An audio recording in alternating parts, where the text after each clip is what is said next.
정보가 있는 시사 토크쇼 장윤선의 팟짱. 아직도 홍삼만 드십니까? 홍삼만 드신 여러분 행복하십니까? 살림살이 좀 나아지셨습니까? 이제 마카 산삼을 드십시오. 마카 산삼.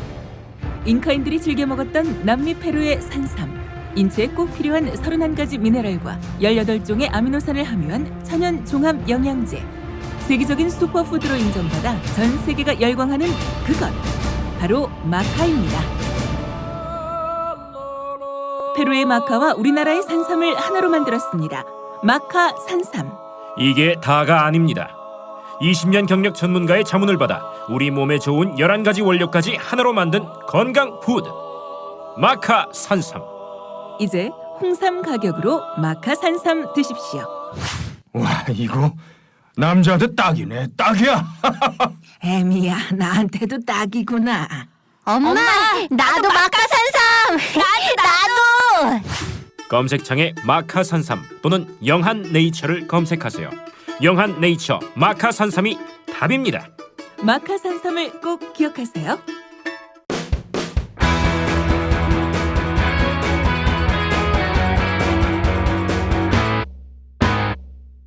색깔 있는 인터뷰. 색깔 있는 인터뷰 시작하겠습니다. 매주 수요일에 고정 코너. 아니 왜 사탕을 드세요? 방송 들어가자마자. 그게 아니라 이거 저 뭐야 목소리를 맑게 하는 그런 홀스라는 약인 드로프스입니다. 이게 무슨 막 사탕이라는 표현을 쓰시고. 아니 근데 드시려고 하다가 사탕이 떨어졌어. 아니 그러니까 댓글에 너무 리얼해. 방송이 리얼한 방송을 이렇게 연출도 아닌데 이렇게 리얼한 방송을 만들어 주시니까 진짜 국민들한테 큰 웃음 주시는 삼선의 국회 법사위원장 이상민 새정치민주연합 의원님 나오셨습니다. 네, 안녕하세요. 예, 아 드로프스 사건이야. 댓글에서 드레피스 사건이 아니라 드로프스 사건. 야 리얼하게 그 소리가 다 떨어진다는 말. 그러니까 그 소리가 다 들어갔어요. 야 네, 얼마나 재밌겠어 사람들이. 들으시는 분들한테 목소리를 맑은 목소리 이건 불가능합니다 도저히. 네. 댓글에서는 목소리가 왜 그러냐 목소리 듣기 싫다. 그거는 진짜 인권 침해입니다. 제가 지금 신체적 조건 이거밖에 안 되는데. 근데 제가 보기에 매일 오실 때마다 용각산 드시죠. 뭐 드로프스 드로프스 드시죠. 물, 커피 뭐 다양하게 진짜. 목 관리를 하시면서 어떻게든 애청자들에게 맑고 상쾌한 목소리로 맑은 건 아니고 덜 나쁜 그래도 아주 최악의 그런 건 피하면서 최선을 다하는 모습 좋아요. 그리고 신체적 조건 제 환경이 그렇습니다. 네. 듣기 싫으면 듣지 마세요. 오 듣기 싫으면 듣기 싫으면 안 듣는 거죠. 아니 누가 자유가 있는 거 아닙니까? 그러니까 이거 돈 내는 거. 근데 어떤 분 있잖아요. 댓글에 저를 막 뭐라고 해요. 다시 안 듣는다고. 또 들어. 이상 근데 그 양반 댓글 또 달아요. 또 듣기 싫다고. 작전 세력 아니에요? 모르겠어요. 제목엔 작전 세력. 그분은 그렇게 자꾸 그분이 여러 번 매번 댓글 쓰는 거 보니까 이제 친해졌어요. 이상민 위원장님하고. 저한테 전화 좀 주세요. 법사위원장실 사무실 몇 번이죠? 아니 그 몇 호실이죠? 국회 본청? 몇 호실은 모르고요. 4층에 본관에 있고요. 네, 본관 4층. 제 핸드폰은 010. 됐어요. 그만하세요. 홍보 좀 하려고 그랬더니. 아니, 전화 폭주해요. 그러면 이상한 전화도 많이 오고. 예. 여러분 막... 이런 법사위원장 보신 적 있어요? 자기 핸드폰을 막 공개적으로 막 까. 이게 진짜 그 얼마나 국민과 소통하려고 하는지를 몸소 보여주신 것 같아요. 장대 기자님 그거 말씀하지 마세요. 저 계속 대기 중이에요. 저기 뭐야 저한테 욕하는 분들이 장 기자님도 같이 싸잡으시면 가고 있어요. 왜 출연시키냐고. 자, 저희가 이렇게 웃으면서 방송을 하고 있지만 어제 오늘 정치권에 굉장히 뜨거운 핫한 뉴스가 있습니다. 바로 이완구 총리 후보 인사청문회가 열리는 중인데요. 어제 깜짝 놀랄 만한 녹취록이 공개가 됐어요. 야당 특위위원들이 공개를 했는데 일단 그 내용 보셨어요? 들었어요. 예, 방송에서 하는 거 네. 그렇게 음성 녹음하는 거 말이죠. 네, 음성 대화 녹음 파일. 네. 들었습니다. 아유 정말 나는 이완구 이 후보자하고 개인적으로 잘 알아요. 그러니까요. 충청도이기도 하고 사실은 제가 나온 대전중학교 한참 선배예요. 물론 학교를 다닌 건 아니지만 네. 뭐 그러니까 이제 뭐 정서적으로는 뭐 이 양반이 정파를 달리하고 하지만 뭐 잘 됐으면 좋겠고 또 연거푸 지금 박근혜 정부에서 총리 후보자가 2번이나 연거푸 안 됐잖아요. 네. 그러니까 물러났던 분이 다시 그냥 하고 이런 코미디도 연극 블랙 코미디도 연출했는데 이번에 이분까지 또 안 되면 사실은 국정의 혼란이 너무 진짜 엉망진창 이미 뭐 엉망진창 됐지만 좀 그래도 좀 잘 됐으면 하는데 그런 개인적 생각과 달리 너무나 이렇게 헛발질하시고 보니까 사죄, 죄송, 불철, 불찰 뭐 이런 등등의 말씀하고 너무 그래도 리더십을 갖고 있는 지도자 아닙니까? 국무총리가 되려면 네. 그러면 진짜 당당하고 그런 리더십을 갖고 있어야죠.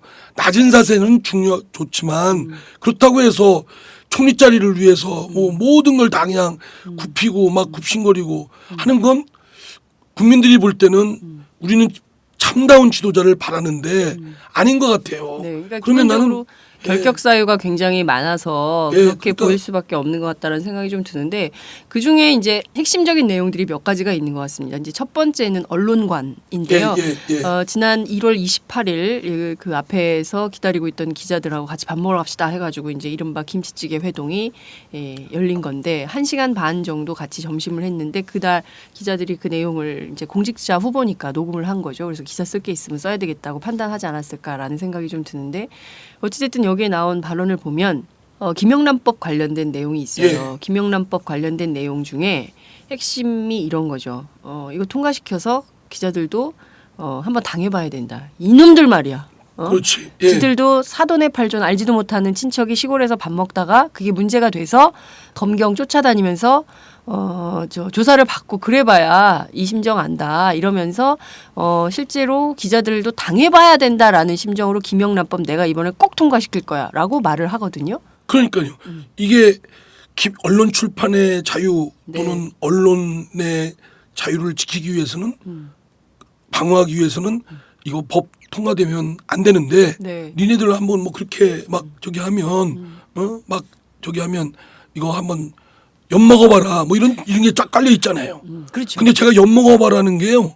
제가 동료 의원들한테 들었어요. 내가 실명은 안 밝힙니다. 네. 비열하게 내가 뭐 이렇게 공개적성에서 한 얘기가 아니고 의원들끼리 하면서 이 김영란법 이거 언론인까지 막 넣는 건 이건 너무 심한 거 아니냐. 이게 그 언론의 자유는 언론이라는 거는 권력에 대한 비판 감시를 하는 건데 네. 우리 국회의원들도 성가시 있다. 네. 막 뭐 별것도 아닌 거 가지고 트집 잡고 하는 거 하지만 그러나 우리 대상이 되는 언론 취재의 대상이 되는 정치인들한테는 긴장을 갖게 하고 큰 실수를 하지 않게끔 이렇게 자극을 주고 그렇죠. 견제를 하는. 그러니까 저도 사실은 저도 제 성격이나 지금까지 살아온 행태를 보면 별짓 다 할 수도 있어요. 언론이 지켜보고 짜려보니까 함부로 못하는 거예요 제가. 네. 그러니까 저도 가만히 생각하면 합장에 출연하신 다음에 모든 행동을 조심하게 조심하죠. 되셨다면서요. 예, 그렇죠. 여기 나오는데 댓글에 엄청 욕하잖아요. 그러니까 욕 먹기 않게서도 아주 잘해야 되겠다. 좀만 제가 잘못해 보세요. 예를 들어서 지금 뭐 드로프스는 이거 내가 실수로 떨어뜨린 거지만 어디서 껌 씹다가 탁 뱉었는데 찍혀보세요. 네. 봤다 보세요. 너 저 자식 말이야 저거 가만히 있겠어요? 박살나지. 그러니까 저도 안 합니다 그렇게. 사실 그 전에는 껌 뱉은 적도 있어요. 몰래 네. 깜깜한데 네. 막 어디 저기 휴지도 없고 이럴 때는 근데 지금은 안 해요. 네. 그런 누가 건강, 볼까봐 기자들이 긴장도 볼까봐. 네. 걸렸다간 죽죠. 박살나지. 그러니까 이제 그런 것이 사실은 권력이나 정치인들 어쩌면 잘 솔선수범해야 될 사람들한테는 언론이 귀찮고 힘들고 성가시게 하고 어떤 때 얄밉고 치사하고 야 친한데 야 그걸 쓰네. 완전 안면 몰수하고 싹 달라질 때 그런 생각 들죠. 하지만 옳은 얘기든 여기 싫은 얘기든 그런 비판의 소리는 사실은 오히려 약이 됩니다. 네. 그런데 이런 것들을 언론 김영란법에서 네. 김영란법은요 사람들이 오해하고 있어요. 네.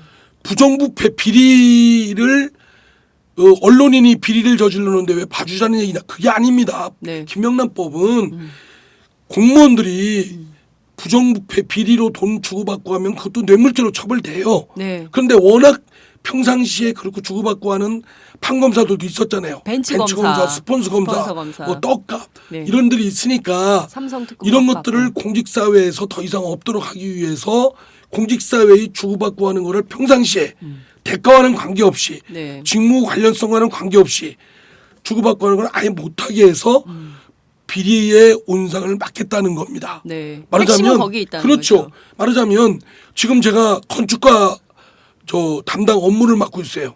그런데 도로교통과 관련된 업무를 저한테는 할 권한이 없잖아요. 네. 그럼 저한테 돈 줘봤자 그건 뇌물죄가 아니에요. 그런데 제가 나중에 도로교통과로 옮겨가서 일할 경우도 있을 수 있잖아요. 그렇죠. 그러면 지금 돈 준 게 보험이 되잖아요. 봐주겠죠. 네. 뭐 이런 가능성이 있기 때문에 공직사회는 아예 못하게 하자. 이런 취지로 김영란법 원안이 나온 겁니다. 네. 근데 언론은 아까도 말씀드렸지만 부딪히는 거예요. 네. 헌법에 보장되어 있고 민주주의의 생명선이고 권력의 비판 감시 기능을 한다. 네. 그렇게 해서 헌법상 언론 출판의 자유가 보장되어 있는데 부정부패를 없애야 되는 것도 똑같이 부딪히죠. 네. 뭐 언론 중에도 잘못하는 언론인들 있잖아요. 네. 돈 받아먹고 취재 쓰는 사람도 있겠죠. 네. 부딪히는데 자칫하다가는 교과학사로 뿔 자르다가 소를 죽여버린다. 왜 그러냐면 제가 구체적으로 말씀드릴게요. 우리 장 기자님한테 제가 여러 번 말씀드렸는데 방송에서 장 기자님한테 누가 신고를 해요. 저하고 여러 명이 밥 먹었는데 네. 그러면 경찰이나 검찰은 그 첩보를 갖고 있겠죠. 제보를. 네. 조사 들어갈 수도 있어요. 네. 아니면 갖고 있을 수도 있어요. 어라? 장윤선이 어디서 접대받은 모양이네? 근데 지금 그것만으로도 네. 당장 영장 발부받아서 계좌 추적, 압수수색을 할 수 있어요. 오마이뉴스 뒤져가지고 경찰, 검찰이 들이닥쳐요. 계좌 추적 다 들어가요. 그러면 장 기자님 취재할 때 움찔거리지 않습니까? 아 물론 어떤 분들은 그래요. 당당한데 뭐 캥기는 거 없는데 뭘 쓰면 되지. 사람이 그렇지가 않다니까요. 사람은 역시 아무 죄가 없어도 아니 무고한 시민한테 검찰을 오시오라고 전화 해보세요. 벌벌 떱니다. 내가 뭐 잘못했지? 나 어제 그 신호등 저기 빨간불인데 슬쩍 지나간 거 그거 갖고 부르나? 그렇죠. 그런 공포 사회를 만드는 게 그게 정상사회입니까? 근데 언론인들한테 그런 걸 들이대기 시작하면 언론인들이 심리적 압박감을 받고 그러면서 권력기관에 대해서 함부로 못 쓰죠.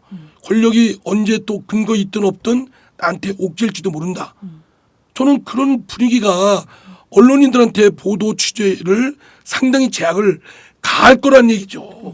실제로 뭐 개인에 대해서 뭐 계좌 추적을 한다거나 뭐 압수수색을 한다거나 뭐 이럴 수 있지만 그 개인을 빌미 삼아서 조직 전체를 문제 삼을 수가 있잖아요. 그렇죠. 그리고 들어와서 계좌 추적만 하는 게 아니라 그동안 썼던 파일, 뭐 정보 이런 것들을 검찰이 싹 다 가져갈 수도 있는 거 아닙니까? 그러니까 그렇죠. 그걸 빌미로 해서 일종의 언론사에서 어떤 취재 파일을 갖고 있는지를 전부 통째로 가져갈 수도 있는 그렇죠. 거예요. 그런 걸 압박할 수가 있잖아요. 예, 그리고 그러니까 주춤주춤거리고. 그러니까 무슨 내용이 어떻게 그러니까 사실 언론사의 정보 보고라는 거는 어마어마한 내용들을 담고 있는데 그리고 다 쓰는 것은 아니거든요. 저희들도 이제 갖고 있으면서 적시에 쓰고 타이밍에 맞게 쓰고 이런 것들도 있기 때문에 그것을 뭐 그런 빌미로 해서 전부 들어서 다 가져갈 수도 있고 뭐 이렇게 하고 검찰이 압수수색해서 뭐 뭘 가져갈지 모르는 거니까 이제 그런 것은 말씀하시는 대로 맞는데 그럼에도 불구하고 이완구 총리가 내가 통과시킬 거야. 니네들 그렇죠. 한번 당해봐. 당해봐. 네, 그렇죠. 라고 워딩이 나온단 말이에요. 근데 예. 이제 본인은 인사청문회 자리에서 저는 그런 적이 없습니다. 뭐 이렇게 점잖게 있는데 점잖게. 그런 적이 없다고. 그러니까요. 그렇게 답변했습니까? 네. 난 이완구 후보자에 대해서 좀 실망이네요. 그 설사 네.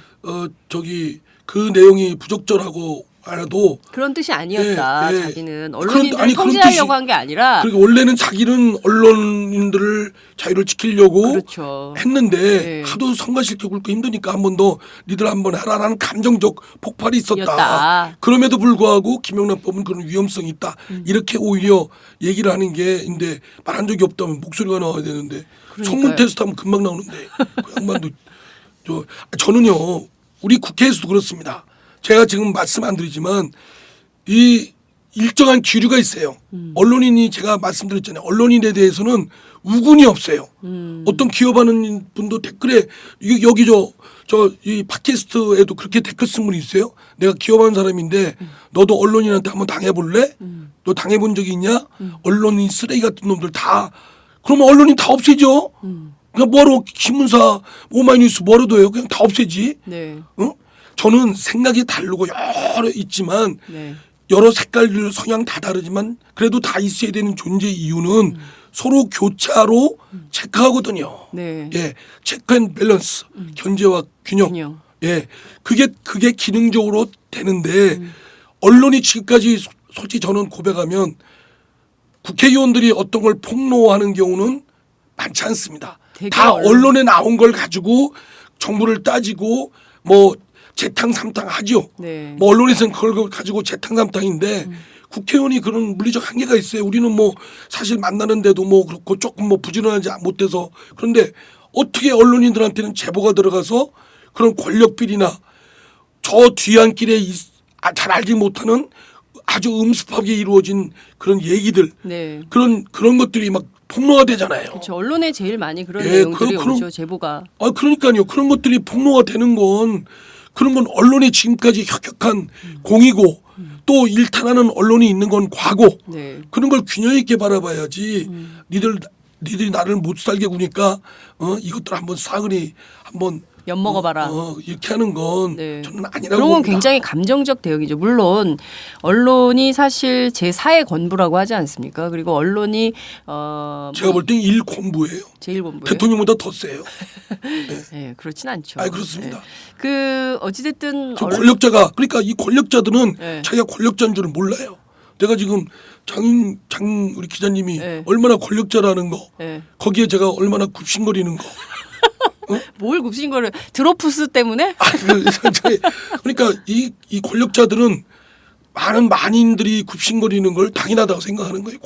언론이 권력자예요. 네. 아니 그러니까요. 칼보다 더 무서워요. 그럼요. 호남 고속철, 서대전역 경유 뭐 이거 정부가 했잖아요. 네. 그런데 우리 저 대전 지역에 인터넷 신문 있거든요. 거기 편집국장인가 그분이 뭐라고 썼냐면요. 대전 국회의원들 어딜 낯들고 들고 다니냐. 난 지금 어제부터 어제 그걸 보고 지금 아주 충격이에요. 네.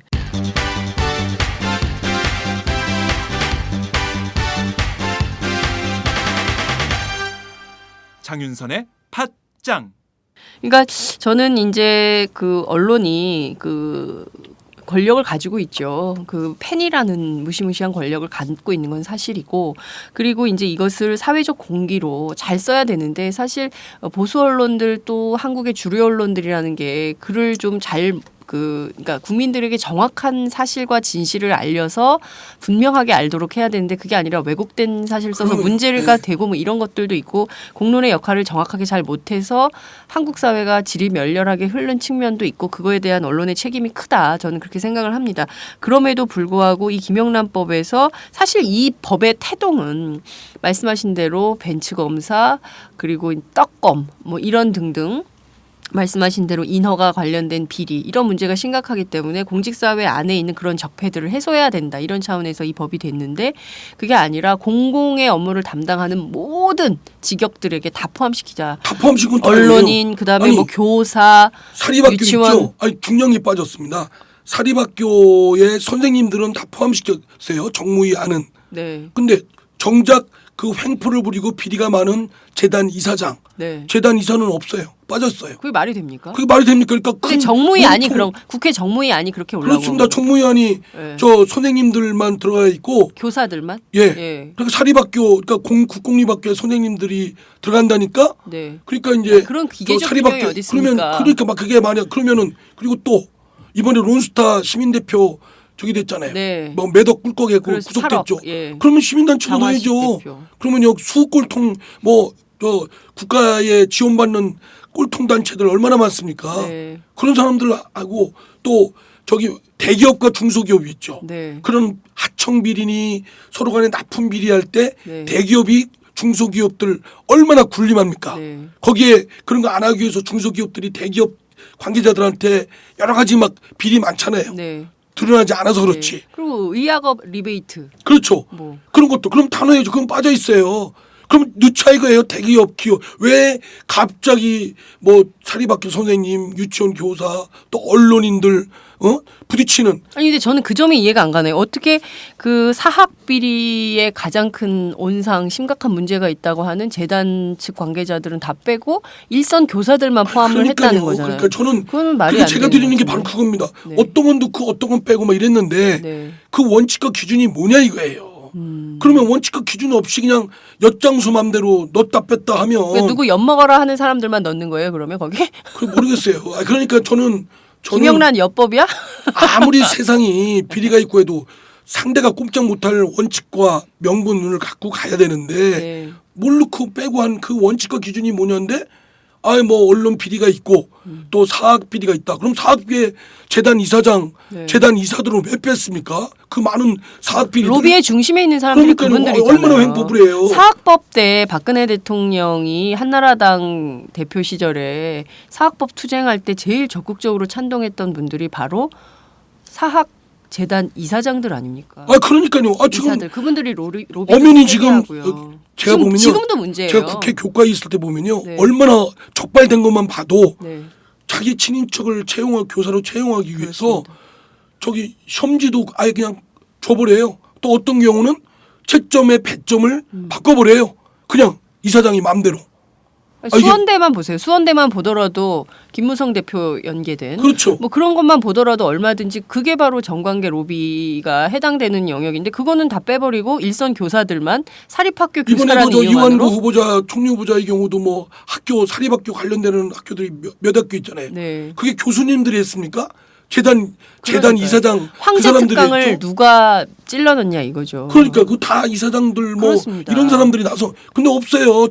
정무위 안에는 그럼 왜 뺐냐 그러면은 아니 도대체 국회 정무위는 뭘 논의한 겁니까? 저는 이해할 수가 없네요, 진짜. 정무위 간사를 불러서 불러보세요. 얘기를 뭐 좀 해야 부르든 되겠네요. 그리고 대기업 중소기업은 왜 뺐어요? 그렇게 따지면 당연히 얼마나 힘들어합니까 중소기업들 대기업의 납품 비리 때문에 하청업체들. 제 친구가 벤처기업 하는데요. 네, 막 진짜 굴지의 재벌 기업입니다. 네.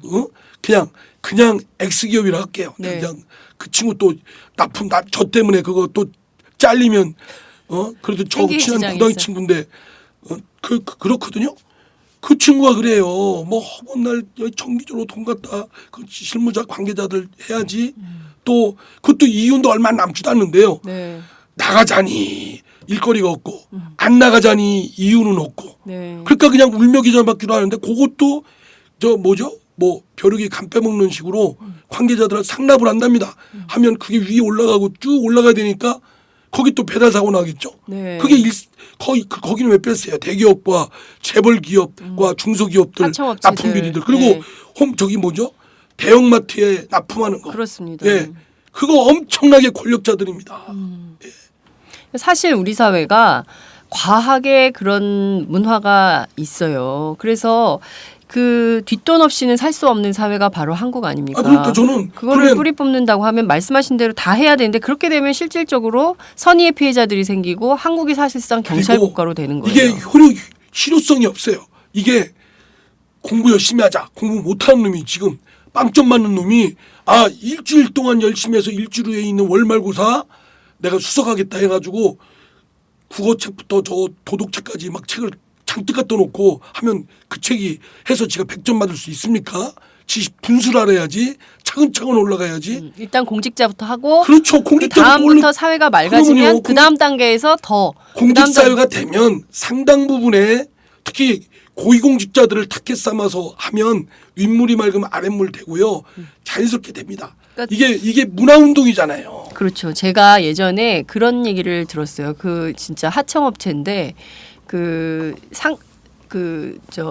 기초단체 관급 관련해서 이제 인허가 담당하는 계장급 정도 되는 사람들은 뭐 그 해외 골프 뭐 이런 것들을 굉장히 원한다는 거예요. 근데 그거 해줘야 된다는 거예요. 그래야 이제 자기가 그러면요. 당첨이 되니까 네. 그렇게 해주는데 이게 노무현 정부 때만 하더라도 못했대요. 왜냐하면 잘못이라도 돈 10,000원이라도 잘못 먹었다가 자기가 걸릴 수가 있기 때문에 절대 그런 거 못 가져오게 했는데 이명박 정부 때부터는 대놓고 받는다 이거예요. 근데 안 갖다 줄 수가 없다는 거죠. 근데 그런 게 굉장히 만연해 있어요. 그러니까 이명박 정부 박근혜 정부로 오면서 비리 구조, 부패 구조가 굉장히 심각해진 상황이에요. 근데 그거를 공직사회부터 맑고 투명하게 해야 되는데 느닷없이 갑자기 이렇게 갑자기 무슨 뭐 기자들 하급주도 당해봐라. 보금 복지하는 그 복지 서비스하는 저 복지 관련 공무원들 있잖아요. 네. 그 사람들이 일 엄청 많거든요. 아니 저 막 언덕길에 있는 독거노인들 하는데 그분들이 사회복지사들. 사회복지사 분들 엄청 고생하거든요. 네. 일도 많고 행정 업무도 많고. 그런데 그분들한테 누가 뭐 얼마나 떡값을 갖다 주겠어요. 그 공자들을 왜 자긍심을 좀 훼손하냐고. 돈 먹는 놈들만 탁게 삼아서 하면 되지. 저는요 이렇게 원칙 없이 대상을 원칙과 기준을 뚜렷한 명분이나 없이 누군 넣고 누군 빼고 막 이렇게 하게 되고 범위를 넓히게 되면 두 가지 가능성이 있습니다. 극단적 가능성.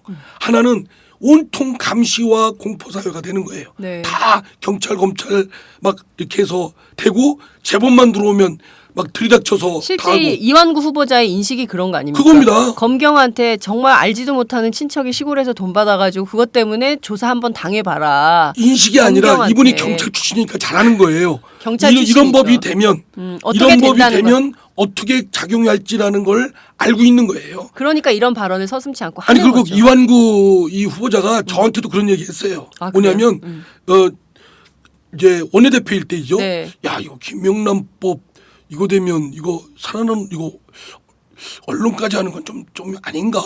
이런 얘기를 사실 사실 진심일 거예요. 자기도 경찰관으로서 경험이 오랜 있으니, 경험 오랜 있잖아요. 경험. 이렇게 되면 시한본부. 어떤 정보가 제보가 들어가서 어떻게 작용을 위험스럽게 할 거라는 걸 알고 있는 거죠.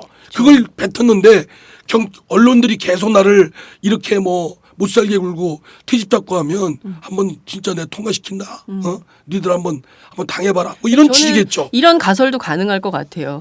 한국의 유명한 기자들 있지 않습니까? 주로 권력 비판, 권력 감시를 네. 해온 기자들 가운데 예컨대 주진우 기자가 열심히 권력 비판을 한단 말이에요. 그래서 소송도 당하는데 어느 날 누구랑 밥을 먹었어. 근데 아주 악의적이고 의도적으로 경찰이 조사를 해. 그러면 불러제끼고. 이렇게 되는 거죠. 예, 당신- 주진우 알고 봤더니 굉장히 그 비리를 척결하고 이런 기자인 줄 알았더니 알고 봤더니 뭐 누구한테 돈 먹었다며 이러면서 그날로 굉장히 명예를 훼손, 소문나지 소문내고 않겠어요? 예, 그렇게 언론인들 사이에도 뿐만 아니라 기사도 나오고 뭐 이렇게 또 되겠죠. 이제 저 주진우 쪽의 성향이 다른 정반대의 언론에서는 그걸 악용하겠죠. 계속 투표하겠죠. 그리고 불러 제끼는 겁니다. 당신 경찰 언제 나와라, 언제 검찰 나와라 이런 왔다. 그러면 그 해당 언론인은 끔찍하네요. 누구더라도 겁먹죠 이거는. 그리고 또 하나는 뭐냐면 이렇게 넓혀놓으면 또 하나의 가능성 극단적인 것은 무력화시키는 거예요. 하나도 그냥 있으나마나 법으로 전락되는 거예요. 이 법 저 자체가. 높은 놈이 권력자가 먹든 안 먹든 이거 다 적발하려면 경찰 늘려야 되거든요. 검사도 늘려야 되고 경찰 다 검경 정보를 인력을 내면- 늘려야 예, 된다는 예. 거죠. 이거 다 하려면. 그러면요 그걸 쉽게 또 하겠습니까? 그러니까 어떤 상황이 될지 완전히 자의적인 권력 행사 공포 분위기로 만들지 네. 아니면 무력화될지 양극단으로 치달을 가능성이 있는데 저는 진짜 진심에 호소하는데 이거 돈 먹는 놈들은 정해져 있잖아요. 힘 있는 놈들. 네. 그럼 공무원들 중에서도 그런 놈들만 탁 해담으면 좋은데 뭐 저기 6, 7급 중에도 돈 먹는 놈이 있다. 그러면 그런 놈들 그런 분들이 아니에요. 나도 그런 분들 그런 사람들. 예. 그러면 공직자만 하자 이거예요. 예. 저는 근데 제가 어느 사회복지사 이렇게 말단으로 일하는 분한테 들었어요. 네. 거기도 또 공직에 있지만 계약직들이 있잖아요. 네. 자기들은 누가 떡값이니 밥 한 끼 사는 사람 없대요. 사회복지사들. 예, 누가 없답니다. 근데 마치 공직자들은 다 돈 먹는 놈처럼 그래서 다 넣죠 다. 예. 아예 그럴 거면. 제가 그래서 상임위에서 제가 그랬어요 법사위에서 아예 한번 진짜 한번 살벌한 한번 구판을 한번 벌였으면 좋겠어요. 그래 진짜 뭐 대한민국 조그만 바이러스도 없는 사회 그냥 소독약을 다 뿜어대는 거야. 누가 죽든 살든 아니 너무 끔찍하고요. 국회가 그렇게 논의를 가서는 안 그래서 된다고 막, 생각을 하고요. 막 저기 마스크 쓰고 다니는 거예요. 막 이렇게 막 이 뭐죠 이거 바이러스 방독면? 무슨 뭐 방독면 정도가 아니죠. 그냥 이렇게 유리로 싼 그거 있잖아요. 예. 막 소독약은 뿌리에 대고. 전 국민이 우주인처럼 예, 우주인 예, 복장을 예. 하고 다녀야 되는 거예요. 자, 그런데 정무위 안에 대해서 조금 더 얘기를 해봐야 되는데요. 제일 중요한 이해충돌 금지는 왜 뺐습니까? 지금 김영란법의 핵심은 세 가지입니다. 네, 부정청탁하지 마라. 부정청탁 금지. 예, 하나는 평상시에 금품, 향응 같은 거, 식사 같은 거를 주고받고 하지 마라. 네, 예, 뭐 부탁과 관련이 없어도. 네. 그러니까 금품, 향응 제공 금지. 세 번째가 이해충돌 금지입니다. 네. 말하자면 전에도 말씀드렸지만 어떤 자리에 있는데 자기 가족이 네, 제가 법사위원장이잖아요. 네. 그런데 법률구조공단에 취업하면 안 된다는 거예요. 누가? 아예 제 아들이 지금 뭐 아직 고등학교 1학년이니까 취업할 염려는 전혀 없고 네. 공부나 잘했으면 좋겠는데요.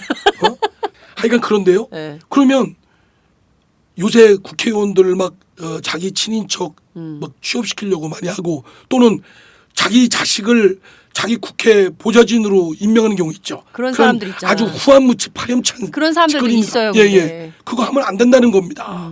그런 거를 정치인들한테는 제일 민감한 부분이에요. 말하자면 이거 필요한 것 같은데요. 지금 겸직 금지 같은 걸 국회의장이 권고를 해서 못하게 그렇습니다. 했거든요. 예. 저 무슨 협회장 하면서 판공인 받고 하는 거 네. 그거를 법으로 못하게 하고 하면 형사처벌 받는 거예요. 이해충돌 금지. 근데 나는 그게 왜 빠졌어요? 왜 빠졌어요? 저한테 묻지 마세요. 정무위원들 불러보세요. 나는 정무위원들 그러시면 안 된다고 봐요. 좀 미안 동료원들한테 내가 말씀드려서 죄송한데 왜 이해충돌은 왜 빠졌어요? 논란이 있어서 빠졌다. 6월 국회에 통과시킨다. 빨리 통과시키세요. 법사위에서 그까지 해서 그냥 사거리 다 할 테니까. 핵심이 부정청탁 금지, 금품 향응 금지, 그다음에 이해충돌 방지입니다. 어쩌면 정치인들 실제로 작용 많이 하는 것이 돈은 식사는 안 먹으면 돼요. 네. 이해충돌은 눈에 안 보이는 게 너무 많아요. 그렇죠. 예, 뭐 어떤 자리 말하자면 국회의원 하면서 어디 제가 법사위인데 네. 법률과 관련된 그런 데 가서 강의해가지고 강사료 받으면 안 돼요. 네. 교과의 교문위에 있는 의원들이 저기 대학 특강 가서 돈 받는 거 안 돼요. 왜냐하면 교육을 다루는 교문위 국회의원이 대학에 어디 초청받아서 특강해가지고 강사료 받으면 이해가 충돌하는 거죠. 그렇습니다. 강사료 받으면 그 대학 제대로 하겠어요? 강사료 주면 한 뭐 50만 원, 100만 원 주고 그러는데 그거 실제 제가 예전에 그 정현주 KBS 사장 시절에 그런 본인이 분명히 얘기를 했대요. 인사 로비 하지 말아라. 그리고 나한테 인사청탁하면 전부 떨어뜨리겠다. 라고 말씀을 하셨대요. 공포를 했대요. 아예. 그리고 KBS 신입 직원 뽑을 때 나는 블라인드 테스트 할 거니까 절대 나한테 얘기하지 말아라. 라고 얘기를 했다는 거예요. 그런데도 청탁을 한다는 거예요. 다 전화해가지고. 하죠. 그래서 다 예. 적어서 다 떨어뜨렸대. 실제로. 아니, 근데 솔직히 중요한 거는 예. 그런 게 일상적이고 만연하게 돼 있다는 거예요. 그리고 전화하면 해주는 거예요. 예. 그게 통했던 거예요. 그럼 저는 당연히 이해충돌 금지를 넣어야 되는 건데 이거를 뺀 거는 국회의원들 스스로가 자기들과 관련된 문제이니까 뺀 거 아니냐. 아니 그 속내는 모르겠어요. 아니, 그거 아니에요. 그 저 속내는 진짜 모르겠다 이렇게 피해가지 마시고 분명하게 얘기하세요. 좀 피해가는 거예요. 왜냐하면 동료 의원들이라 제가 뭐 이거 다 들을 텐데 네. 뭐 험담하는 것 같고 여기 앞에 있으면 내가 하게 할 거예요. 왜 니들 이거 뺐냐? 내가 없는 데서 참 그렇긴 그런데 네. 저도 뭐 하여튼 그렇게 좀 용기 부족함을 스스로 자탄하면서 그럼에도 불구하고 이해가 안 가요. 왜 그건 빼고 당초에 김영란법 원안에 없는 언론인 또는 그 민간 부분 넣었는데 민간 부분 제대로 하려면 좋다 이거예요. 그럼 재단 NGO 이사장 다 넣으라 이거예요. 재단 사학, 이사들 사학. 예, 다 사학재단에 그런 건 빠뜨리고 또 대기업 중소기업 이런 횡포들은 빼뜨리고 방위산업 빼뜨리고 금융기관 빠뜨리고 다 넣죠 다. 방위산업은 왜 뺐습니까? 아, 방위산업이야말로 그렇습니다. 지금 예. 난리 아닙니까? 난립니다 방위산업 지금 몇십조 꿀꺽하고 막 혈세를 낭비한 대표 아니 세상에 적인 문제인데 포를 왜 쏘는데 그렇게- 포가 안 나가고 그 포신에서 무슨 그게 포예요? 그러니까요. 국방이 아니 북한이 김정은이 세서 그런 게 아니라 우리가 엉망진창이란 문제인 거예요. 국방력이. 그러니까. 그죠? 네. 아니 지금 뭐 김정은 걔네들은 뭐 저기 해가지고 참 밑바닥 다 드러나는 그런 그룹 그 놈들인데 아니 국방력이 그 돈 한 몇백 조를 다 퍼부었어요. 다 어디 갔어요 그거? 그러니까요. 예, 누가 어떤 놈이 다 먹은 거예요? 이거? 그러니까 우리나라가 김종대 저 군사평론가에 따르면 우리나라의 평화가 유지되는 게 군이 무능력해서. 군이 제대로 하면은 이 평화가 유지가 안 된대요. 군이 무능력해서 이게 자동적으로 평화가 유지가 되는 거다. 아니, 이런 나는 얘기를 해요. 극한적인 예지만 진짜 나는 어이가 없던 게 아니 대포를 쐈는데 대포가 안 나가고 그 포신에 딱 걸려 있으면 그게 뭐예요 그게?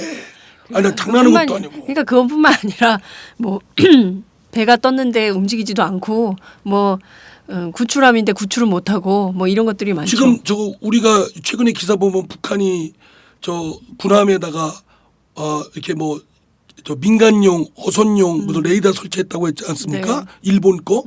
우리도 그랬잖아요. 무슨 함이죠? 무슨 함에 그거 군사용이 아닌 어떤 거 갖다 놓고 네. 달았잖아요. 지금 남욕할 때가 아니에요 지금. 예. 근데 참 저희로서는 이 김영란법 원안에도 뭐 거칠고 문제가 많고 그랬다라고 하지만 정무위 안도 사실 꼼꼼히 따져서 법사위에서 통과시킬지 말지 여부를 좀 따져봐야 되지 않을까라는 생각이 좀 하는데. 들고요. 이 법의 본질 말씀하신 대로 부정청탁 심각하죠. 공직사회에. 이게 공직사회에 해당하는 요소들에 대해서 보다 더 꼼꼼하고 철저하게 좀 체크를 점검을 해서 해야 되는 게 아닌가라는 생각이 좀 들고 막상 중요한 정치인들과 연계가 돼 있는 이해충돌 금지 부분에 대해서도 심도 깊은 논의가 필요하겠다라는 생각이 아니 그 듭니다. 당연히 김영란법 원안이 있고 제가 보기에는 네. 솔직히 저 같은 국회의원들이 볼 때는 이해충돌이 제일 예민하게 어쩌면 굉장히 하여튼 저희들을 속박을 할 거예요. 네. 그거 넣어야죠 당연히. 그거 왜 빨리 통과시키십시오 정무위에서. 그렇다면 실제로 이번 2월 국회에서 김영란법은 어떻게 되는 겁니까? 아, 저도요 하도 뭐 댓글에 뭐 김영란법 너 많이 얻어 처먹을 거냐 뭐 이런 욕까지 하고 언론에서도 진짜 이 법의 자의적인 부분 저는 이 김영란법 이 지금 정무위안이 네. 원칙과 기준 없이 막 이렇게 하는 바람에 또 입법 형식이 부정청탁의 경우도 어떤 건 안 되고 어떤 건 되고를 구체적으로 예시했다고 하지만 이게 이렇게 입법 기술적으로 문제가 있이 법을 해놓으면 아무리 목적이 좋아도 입법 취지가 좋아도 자의적인 행사 공권력 행사가 가능할 것이다. 그러면 칼자루 쥐고 있는 경찰, 검찰 또 권익위원회가 네. 맘 안 드는 놈을 가려서 할 가능성이 위험하기 때문에 네. 특히 언론 출판의 자유에 그런 게 부딪히기 때문에 잘 세련되게 다듬어서 자의적인 공권력 행사가 안 되도록 그러나 공직사의 부패 구조를 뿌리 뽑기 위해서 실효성 있게 해야 된다는 점 그리고 또 하나 지금 저기 뭐죠 빠져 있는 이해 충돌 핵심적인 거 그건 반드시 넣어서 통과시켜야 된다는 점 저는 서둘러서 정무위도 하시고 우리 법사위도 노력을 해서 2월 국회 저는 2월 국회 통과는요 그 이완구 원내대표 당시 원내대표 우윤근 원내대표 그리고 법사위원장인 저 법사위의 양당 간사 네. 국민 앞에 약속한 겁니다. 그러니까 저는 통과시켜야 돼요. 이거 뭐 어떤 분들은 아니 법리적 이런 결함을 문제 삼아서 정무위안은 좀 더 다듬어야 된다고 그러는데 그러면 지적하는 이런 문제점을 지적하는 저희들이 그런 의견이 오히려 왜곡될 수가 있어요. 아, 이 새끼들 통과시키기 싫으니까 미적거리고 질질 끄는구나. 잘못하면 역공을 당할 수 있기 때문에 네. 제가 이런 문제점을 지적하는 법사위원들한테는 그러지 말자. 어떻게든 통과시키자. 네. 뭐 안 되면 정무위안 그대로 통과될 수밖에 없다. 그러나 그 다음에 책임은 국회의원 전체가 책임져야 될 것이고 전체 국회의원한테만 의사를 물어보자. 진짜로 저는 이성적으로 아주 차갑게 네. 이걸 합니다. 제가 김영란법의 취지를 반대하는 게 아니라 그건 적극 찬동하고 김영란법 원안을 제가 법안을 낸 사람입니다. 정부안이 후퇴한 법안을 내서 네. 제일 먼저 그 김영란 법안을 원안을 베껴서 냈고요.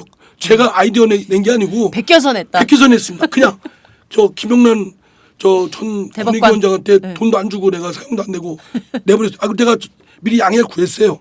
내가 그냥 냅니다. 네. 그러니까 베껴서 낼 테니까 네. 그렇게 하십시오. 물론 돈은 안 주겠다 이런 얘기는 서로 없었지만 돈 달라 돈 안 준다 이런 얘기는 없었지만 국회에서 법안 베낄 때 돈도 냅니까? 지적사용권 원래는 줘야죠. 아, 지적사용권. 그런데 그분이 이제 만약에 소송을 제기하면 줘야 됩니다. 어쩔 수 없이. 근데 그런 치사한 분이 아니라는 걸 알기 때문에 그러나 김영란법 원안대로만 저는 하면 됩니다. 근데 거기에다 이거 붙이고 저거 붙이고 막 뜯어고치고 막 해서 제가 우리가 걱정하는 누더기 법안을 건 만들었어. 자의적인 핵심인 이해 충돌을 빠뜨린 것도 자의적이고 뿐만 아니라 법 규정이나 전체가 완전히 그렇게 규정이 입법 방식이 그렇게 돼 있어서 칼자를 쥐고 있는 사람이 함부로 제멋대로 할 수 있는 자의적인 공권력 행사가 될 위험성이 있기 때문에 저는 이거에 대해서 국민들께서 관심 가져주시고 이를 잘 같이 집단지성을 발휘해야 된다. 네. 알겠습니다. 2월 국회에서 김영란법 통과는 되지만 그 내용은 어떻게 될지는 저도 어떻게 될지는 미지수입니다. 알 수 없다. 저는 이런 마음을 독립투사처럼 부르짖지만 네. 다들 여론에 김영란법 그러니까 김영란법 그거 통과 안 되면 나쁜 놈이다라는 그런 질풍노도의 기류가 있잖아요. 아 나도 뭐 내가 무슨 네. 내가 아니, 무슨 근데 뭐 하느님도 말씀하신 아니고 대로 내가 석가모니도 아닌데 내가. 네. 이성적이고 합리적 판단으로 법안이 만들어질 거라고 좀 생각을 그러니까 하고요. 오마이뉴스에서 자신감 있게 좀 당당하게 기면기고 아니면 아니고 시시비비를 좀 하십시오. 지금 얘기를 하고 제가 있습니다. 최근에 한겨레에 내 조남을 잊어먹었는데 어젠가 그저께인가 그 사회부장이 썼어요. 김영란법에 대해서 나 그거 네. 굉장히 용기 있는 거라고 봐요. 아, 예, 예. 알겠습니다. 지금 저 뭐 핸드폰에 문자 온 거 보지 마시고 방송에 집중해 주세요. 그게 아니라 지금 다음 방송이 늦어지고 있어가지고 그렇습니까? 좀 늦게 오셨잖아요 오늘. 그래서 그 다음 방송이 원래 9시거든요. 그래서 예. 늦어지고 있어서 예. 말씀을 좀 드려야 될 거예요. 저희가 작가 없이 혼자 하는 방송이라 이런 한계가 있습니다. 방송 중에 다음 출연자들과의 소통을 해야 되는 이런 예. 어려움이 있음을 좀 알아주시면 좋겠고요.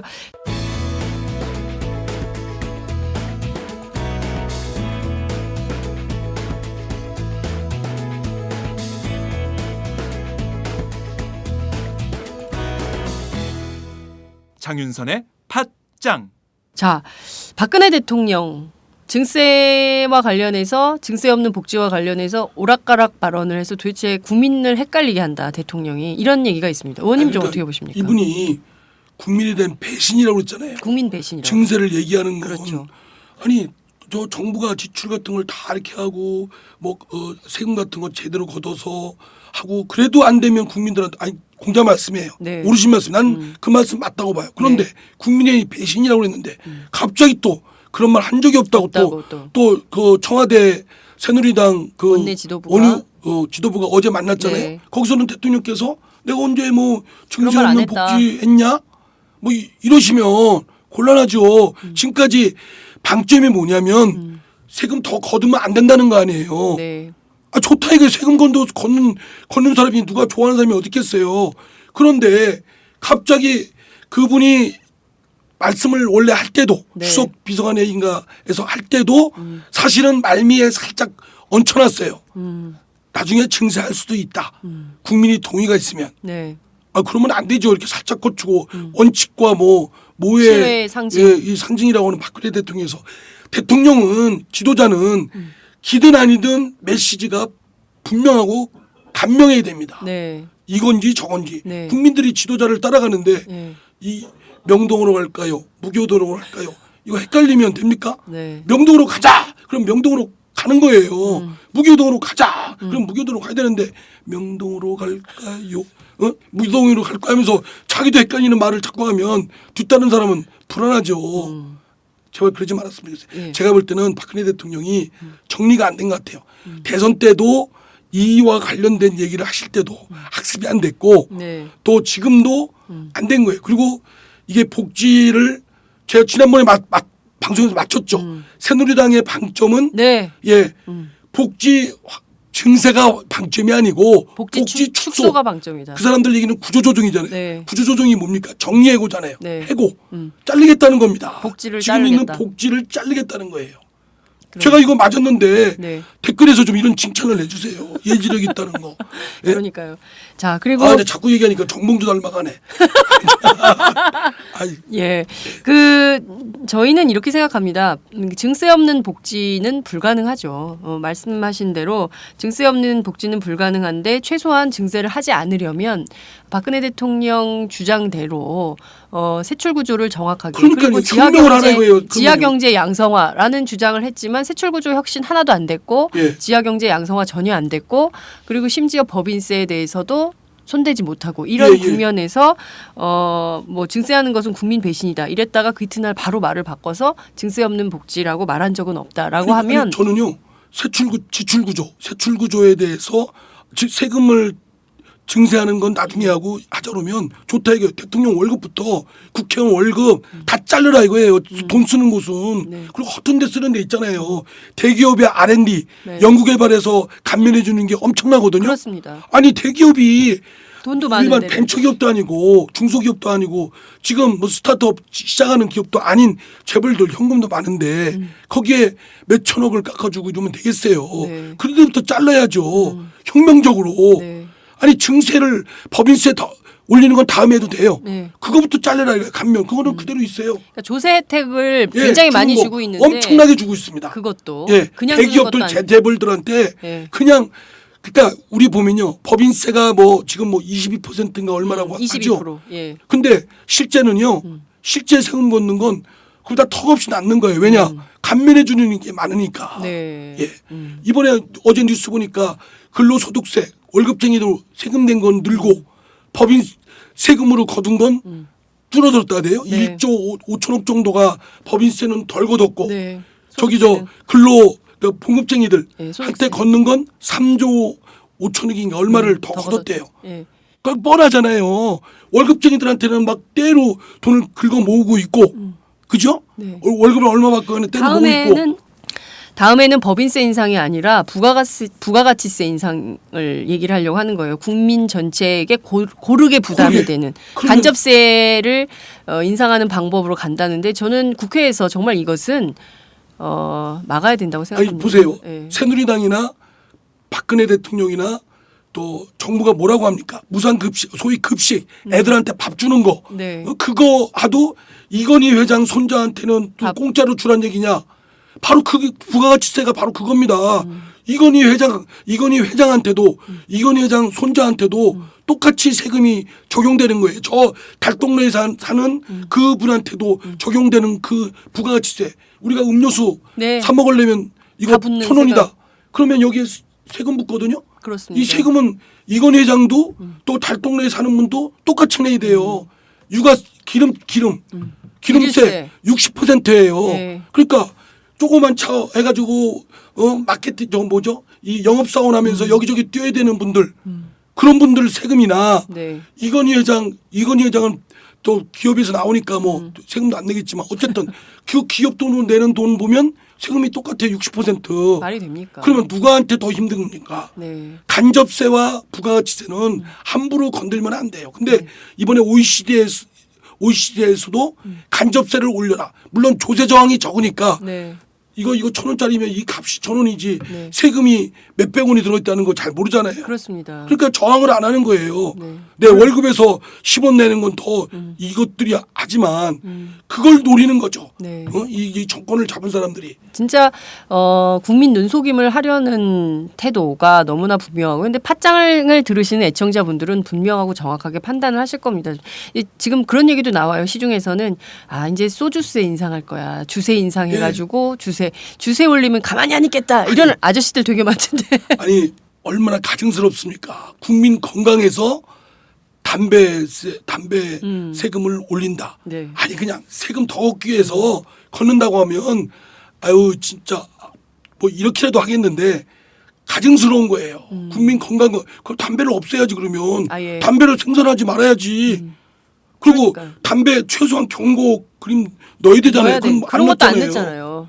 예. 그러면서 세금만 걷는 거 너무 잘 알아요. 그러니까 이건희 회장이나 달동네에 사는 분이나 똑같이 내는 세금, 기름세, 부가가치세, 뭐 거기에 물건 사 먹는 그 과자 같은 데 들어가 있는 네. 두부에 들어가 있는 세금 이런 것들 그게 똑같은 게 말이 됩니까? 그러면 맞습니다. 애들한테 밥 주는 때 이건희 회장 손자한테도 똑같이 공짜로 줘야 되느냐? 그 논리 똑같이 한번 해보세요. 말이 되는 얘기인가? 그러니까요. 앞뒤 안 맞는 얘기하는 박근혜 대통령, 네. 정부, 장관들, 새누리당 의원님들 그러면 안 됩니다. 네. 뭐 박근혜 대통령이라고 하고 새누리당은 또 의원님들이라고 하십니까? 동료의식 있잖아요. 진짜 동지의식. 동지의식? 아, 그게 네. 들켰네. 네, 네. 저희가 디테일에 강합니다. 아, 무슨 말을 함부로 네. 못하겠어. 자, 저희가 오늘 말씀 여기까지 들어야 될 것 같은데요. 저희가 이제 시즌 1 종료를 합니다. 그동안 잘린 겁니까?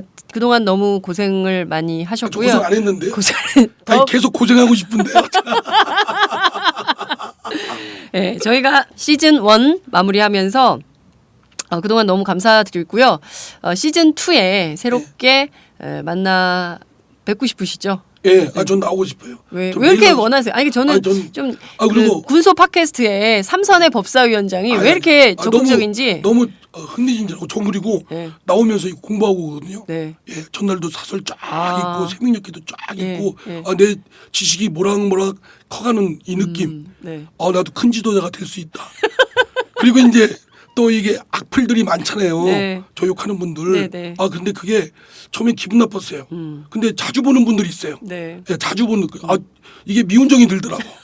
한번 그래서 한번 저 이렇게 한번 소주 모임을 한잔- 한번 하시고 예, 모임 싶으세요? 한번 하고 싶어요. 예. 그러니까 거기 댓글에다가 전화번호 좀 적어주세요.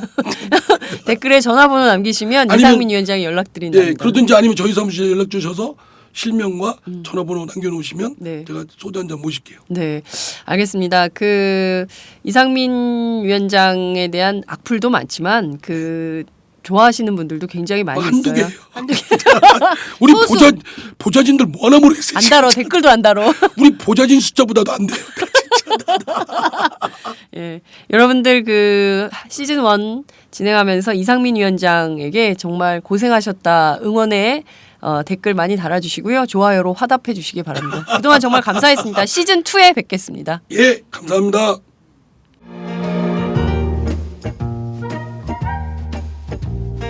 여러분은 지금 행복하신가요? 그렇다면 우리 사회도 행복할까요? 나는 그럭저럭 행복하다고 말할 수 있을 것 같은데 두 번째 질문에도 자신있게 네라고 말할 수 있을까요? 무엇이 나뿐만 아니라 우리까지 행복하게 만들까요?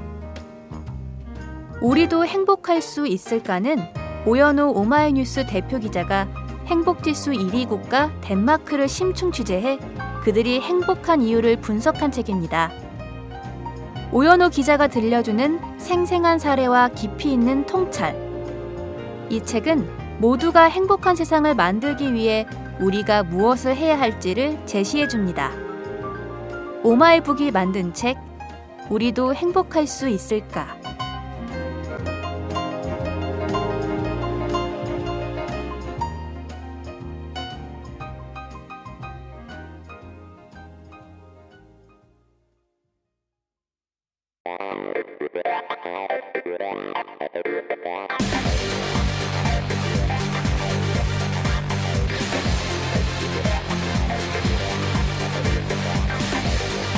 정보가 있는 시사 토크쇼 장윤선의 팟짱.